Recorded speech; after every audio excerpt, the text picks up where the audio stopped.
Alors, qu'est-ce que tu veux? T'attends quoi, là? T'attends que je te parle de la gravitation? Qu'est-ce que tu veux savoir? Hein? Les gravitations. Les gravitations. Alors, quoi? Le premier à en parler, c'est qui? Hein? Tu sais pas. Bon. Alors, je vais te le dire. C'est Newton qui en a parlé la première fois. Parce qu'il a une pomme qui lui est tombée sur la figure. Ça l'a mis en colère. Il s'est dit, toi, ma vieille, toi, je t'ai vu. Toi, je t'ai vu. Et je vais t'expliquer comment tu es tombé. Tu vois? Tu es tombé exactement comme la Lune tombe sur la Terre. Là, les gens lui ont dit, mais tu délires.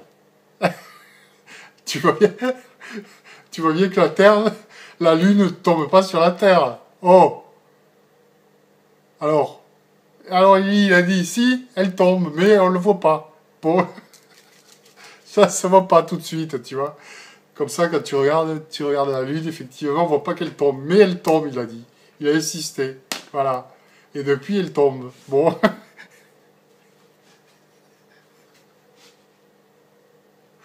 Voilà. Et donc, il a dit, ben voilà, ça y est, j'ai trouvé la gravitation. Alors là-dessus, qu'est-ce qui se passe? Personne ne le croit. Mais quand même, bon, on continue là-dessus. Hein, on se dit, bah écoute, il est gentil. Hein, bon, il a été courageux, il a sorti son truc, il est content, bon, il a fait un effort. On va garder sa théorie. Bref, là-dessus, Einstein s'amène. Lui, c'est pareil, on ne sait pas d'où il sort, on ne sait pas comment il a fait. Il a pompé sur Poincaré, il paraît. Il arrive, il dit, ça y est, j'ai compris. Qu'est-ce que c'est que la gravitation? Je vais vous expliquer ce que c'est. C'est exactement comme ça que ça s'est passé. Il ne rigole pas. Alors, il arrive, il dit quoi? Il dit, eh bien, je vais vous expliquer comment ça se passe. Comme ça, il a dit. Eh bien, c'est tout simplement que l'univers est courbé selon une quatrième dimension. Là, silence total dans l'assemblée. Non mais, attends, il délire. Bon, il délire. Eh bien, il continue, tu vois. Non, non. Je vous dis que l'univers est courbé selon une quatrième dimension. Et d'ailleurs, regardez, je l'ai démontré sur mes feuilles. J'ai fait tous mes exercices. J'ai trouvé tous les résultats. Et d'après Pordas, ils sont justes. Ils sont justes. Voilà. Et les gens, ils se disent, oh, et voilà. Et depuis, l'univers est courbé sur une quatrième dimension. Que tu sois content ou pas, c'est pareil. C'est comme ça. Voilà. Alors, nous serions dans une espèce de cuvette qui serait en fait causée par la masse de la Terre, vous voyez? La cuvette, c'est une cuvette quadridimensionnelle, il faut imaginer. Bon, tu imagines ta cuvette à toi en trois dimensions. Voilà. Tu imagines au fond, et bien c'est nous. Sauf que là, c'est quand même plus joli, c'est en quatre dimensions, tu vois. Bon, bon. Et en plus, on te dit que mathématiquement, ça fonctionne. Alors, bon. C'est pas discutable. Voilà comment s'est passé les choses. Et là-dessus, alors quand même, sérieusement, il se pose un autre problème. Très sérieux. C'est qu'en fait, cette gravitation, malheureusement, la seule explication qu'on ait trouvée, c'est ce pauvre Einstein, Poincaré, puis Einstein qui prend le bébé derrière. Et voilà, puis qui nous explique ça comme ça. Bon, on a cherché une particule, le graviton. Hein, on s'est dit, mais quelle est cette information dans cet univers, soi-disant infini, hein, qui fait 15 milliards d'années-lumière? Imagine le truc. La distance que parcourt la lumière en une année, tu le multiplies par 15 milliards. Hein, tu retiens 2, tu poses 3, et tu fais le produit. C'est ça l'univers. Comment l'information circule dans un univers aussi rapidement pour qu'il y ait une sorte d'homogénéité dans l'univers. Tu vois, c'est un truc de délire, un truc de fou, un truc de fou. On sait pas, on sait pas, on sait pas. Voilà. Bon. Alors, là-dessus, on nous sort une autre théorie. On nous dit... Oui, parce qu'entre-temps, non, oui, je mélange tout. Il y a la mécanique quantique pour l'infiniment petit qui apparaît en même temps que la relativité générale pour le macroscopique. Tu me suis? Seulement, le problème, c'est que chacun part dans une direction et qui n'a rien à voir l'une avec l'autre. Là, ça merdant, ça merdant. Là, je dois dire que la science, elle a un problème. Pour le macro, on a une théorie qui s'appelle la relativité générale. Et pour le microscopique, on a une théorie qui s'appelle la mécanique quantique. Et aucun rapport l'une avec l'autre. Pire que ça. Dans le macroscopique, c'est-à-dire au niveau de l'univers, nous avons cette gravitation. Et malheureusement, personne n'a réussi à la trouver dans le microscopique. On a regardé, microscope et tout, on a bien regardé, on n'a jamais vu cette force de gravitation. Dans le microscopique, ça n'existe pas. Donc ça veut dire qu'en chemin, elle a disparu. Entre le macro et le micro, cette force a disparu. La force de gravitation a disparu. Ah, oui. Où est-ce qu'elle est? On ne sait pas, elle a disparu. Alors, c'est emmerdant. Autre problème, c'est emmerdant. Donc déjà, cette information qui circule à une vitesse qui est 15 milliards de fois c'est la vitesse de la lumière, alors que mathématiquement, sur le papier, Einstein qui arrive... la vitesse de la lumière est une vitesse limite dans l'univers. Or, il y a une information qui traverse l'univers à une vitesse 15 milliards de fois plus vite que la lumière. Oh, ouais! Problème. Deuxième problème, c'est que la force de gravitation entre le macroscopique et le microscopique disparaît, vaporisée. Et on ne sait pas à quel instant elle se vaporise exactement, tu vois. Dans le macro, au niveau de la Terre, elle existe, puisqu'on est maintenu sur la Terre, tu vois, dans cette espèce de cuvette quadridimensionnelle. Au niveau des molécules, elle existe encore, puisque l'air est maintenu à la surface de la Terre grâce encore à cette force de gravitation. Au niveau atomique aussi encore, puisqu'il y a des gaz qui sont monoatomiques, qui sont eux-mêmes a priori maintenus à la surface de la Terre, comme par exemple l'hélium, bon, qui est un gaz monoatomique, et je pense qu'il y en a un petit peu dans l'atmosphère. Donc s'il reste là, c'est qu'il est soumis à l'atmosphère, c'est un atome. Donc l'atome est soumis à la gravitation. Waouh! Et puis, malheureusement, entre l'extérieur de l'atome et l'intérieur de l'atome, elle a disparu. Figure-toi, elle a disparu. On ne sait pas où elle est. C'est-à-dire que l'électron, lui, eh bien, il n'est pas maintenu autour du proton grâce à la force de gravitation. Ça n'a aucun rapport. Aucun rapport. N'insiste pas, ça n'a aucun rapport. Alors, entre les deux, elle a disparu. Donc l'autre, il arrive, il dit, bon, ben... on va essayer de la trouver. Qu'est-ce qu'on va faire? Eh bien, on va quantifier... Non, imagine le truc. On va quantifier, on va prendre une machine à quantifier, et on va quantifier la force de gravitation. De façon à la ramener dans le microscopique, c'est-à-dire dans l'atome. Et là, sur le papier, tu m'entends bien? Sur le papier, mathématiquement, la force de gravitation apparaît. Mais alors attention, elle donne des résultats aberrants. Et c'est là que je vais laisser la parole à notre ami scientifique qui va t'expliquer un truc complètement délirant. Mais tu vas le croire, Et tu sais pourquoi? Parce que lui, il est intelligent et que toi, tu ne sais rien. Tu en ignores, tu ne sais rien. Donc tu vas écouter religieusement et tu vas comprendre. Mais moi, je vais être là pour t'aider à saisir ce que nous dit ce monsieur.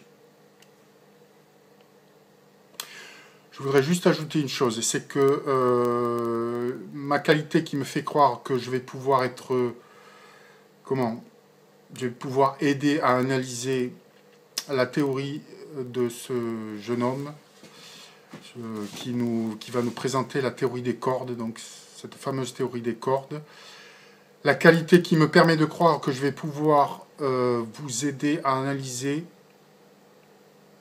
ou vous l'analyser pour vous, c'est que j'ai moi-même une licence de physique, c'est-à-dire un bac+3 de physique, et qui a priori devrait me permettre de comprendre ce qu'il raconte.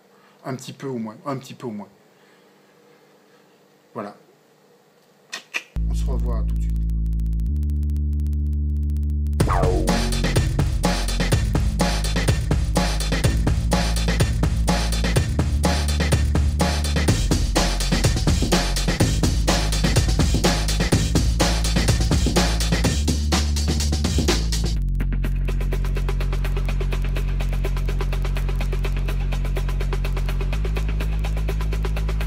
La mécanique quantique vous donne une série de guides qui vont vous permettre de fabriquer une version quantique de votre théorie qui, elle, va fonctionner au niveau microscopique.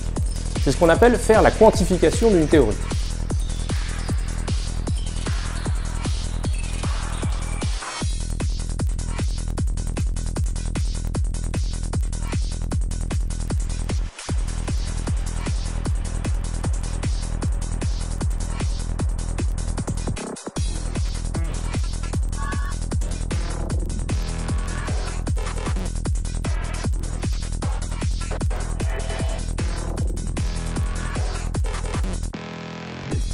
On peut prendre un exemple. Si vous considérez la théorie de Coulomb, donc qui permet de décrire l'interaction électrostatique, vous pouvez utiliser cette théorie pour décrire la manière dont une charge négative, par exemple, va tourner autour d'une charge positive. Si vos deux charges sont au niveau macroscopique, ça va bien fonctionner. Par contre, si vous voulez utiliser cette théorie pour décrire la manière dont un électron tourne autour d'un proton, au niveau microscopique, la théorie ne va plus marcher. Mais la mécanique quantique vous permet d'adapter cette théorie, donc en la quantifiant, et en fabriquant ainsi ce qui est en fait la théorie quantique de l'atome d'hydrogène. Et qui permet de comprendre le comportement de la lumière au niveau microscopique. Et par exemple de montrer qu'au niveau microscopique, la lumière est faite de photons. La théorie de la relativité générale, elle décrit bien la force de gravité au niveau macroscopique. Ce qu'on aimerait arriver à faire, c'est à quantifier cette théorie pour fabriquer une théorie de la force de gravité qui fonctionne au niveau microscopique. Ce qu'on appelle hypothétiquement une théorie de la gravité quantique. D'ailleurs, souvent, le problème de la théorie du tout, on l'appelle simplement le problème de la gravité quantique.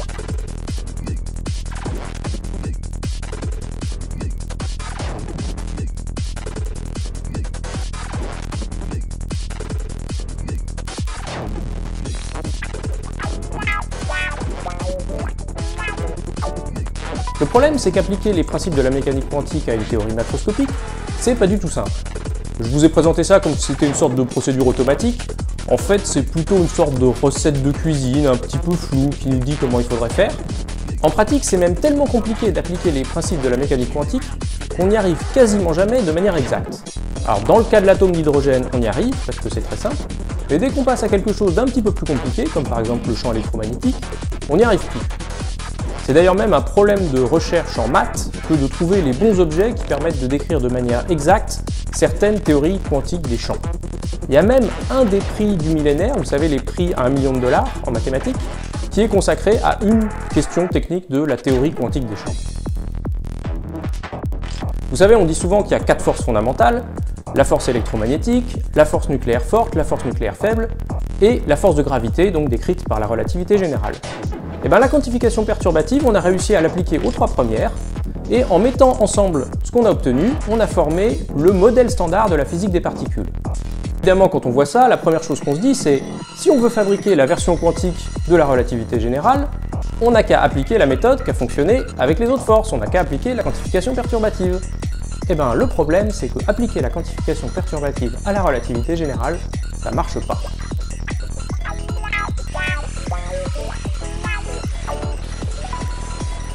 Donc qu'ont fait les théoriciens des cordes pour contourner ce problème? Eh bien, ils ont décidé de reprendre les choses un petit peu à la base et de faire l'hypothèse que l'univers n'est pas fait de particules ponctuelles, mais qu'il est fait de petites cordes. Alors qu'est-ce que ça change? Quand vous avez une particule qui se déplace, elle trace une ligne dans l'espace. Alors que quand vous avez une corde, il faut s'imaginer un petit cercle, il va tracer un tube. Et donc si vous reprenez la méthode de quantification perturbative en prenant en compte ce changement, Les diagrammes de Feynman, au lieu d'être des petites lignes qui se branchent entre elles, ça devient des petits tubes qui se branchent entre eux. Alors au-delà du changement sur le dessin, ce qui est très important, c'est que ça fait disparaître les infinis qui apparaissaient autrement dans le calcul. C'est-à-dire que faire cette hypothèse que le monde est fait de petites cordes, ça résout le problème fondamental qui était que la quantification perturbative ne fonctionnait pas avec la relativité générale. Maintenant, dans les mauvaises nouvelles, il y a quand même un petit problème avec la théorie des cordes. Il y a ce qu'on appelle une anomalie, c'est quelque chose qui rend la théorie inconsistante au niveau quantique. Et le seul moyen de se débarrasser de cette inconsistance, c'est de changer le nombre de dimensions de l'espace-temps. Alors suivant les versions de la théorie des cordes, il faut utiliser soit 26 dimensions, soit 10 dimensions. En fait, la théorie d'ailleurs à 26 dimensions, on sait que pour d'autres raisons, elle n'est pas correcte. Donc toutes les théories modernes des cordes imposent d'utiliser 10 dimensions. Donc 10 dimensions, ça veut dire une dimension de temps et 9 dimensions d'espace. Alors, le problème, c'est que jusqu'ici, des dimensions d'espace, moi j'en connais que 3, donc je veux bien qu'il y en ait 9, mais il faut m'expliquer où sont les 6 autres. Alors, l'astuce qu'ont trouvé les théoriciens des cordes, c'est de dire les 6 dimensions supplémentaires, en fait, on ne les voit pas, parce qu'elles sont très petites et qu'elles sont repliées sur elles-mêmes.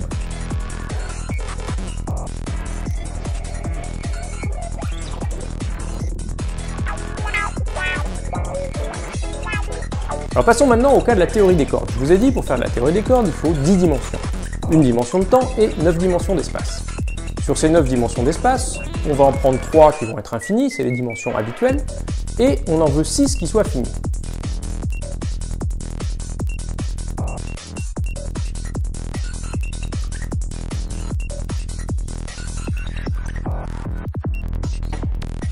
Donc pour représenter ça, on veut prendre notre espace tridimensionnel habituel, et en chaque point de l'espace, on veut poser un petit espace à 6 dimensions finies. Alors les gens qui font de la théorie des cordes ont regardé quels étaient les espaces qui pouvaient convenir, et ils se sont rendus compte que les espaces qui marchaient correspondaient à ce qu'on appelle en mathématiques les espaces de Calabi-Yau.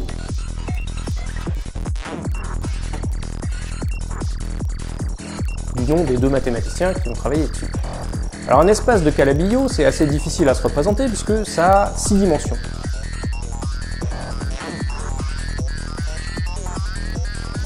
Mais on peut essayer de le représenter en le projetant en 2 ou 3 dimensions, et donc ça donne des choses comme ça.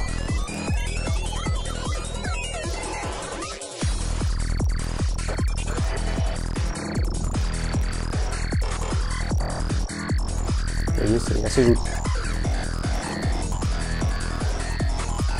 Le problème, c'est que, de même que tout à l'heure, je pouvais m'amuser à choisir une sphère ou un tore comme espace à 2 dimensions finies, et bien là, j'ai le choix entre plein d'espaces de Calabi-Yau à 6 dimensions.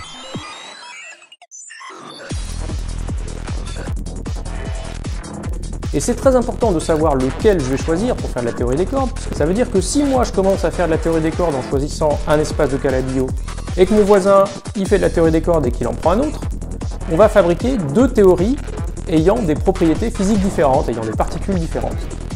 Et donc, il y a autant de théories des cordes possibles que de manières de choisir l'espace de Calabi-Yau. Le problème, c'est que entre le choix de l'espace de Calabi-Yau et puis les autres choix qu'il faut faire quand on fabrique une théorie des cordes, c'est ce qu'on appelle le problème du choix du vide, on se rend compte qu'on peut fabriquer peut-être jusqu'à 10 puissance 100 théories des cordes différentes.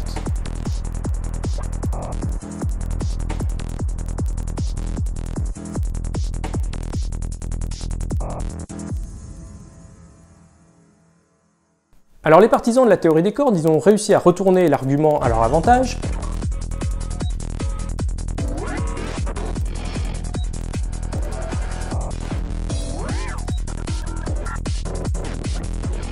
Avec l'idée du multivers.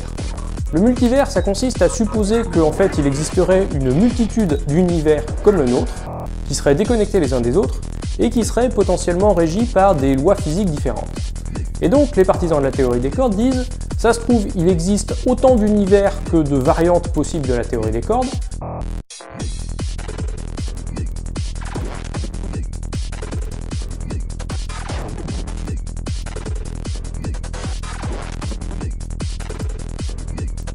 Chacun de ces univers obéit à une théorie des cordes construite par exemple avec un espace de Calabi-Yau différent, et donc qui déboucherait sur des lois physiques différentes. Et puis nous, on vit simplement dans un de ces univers.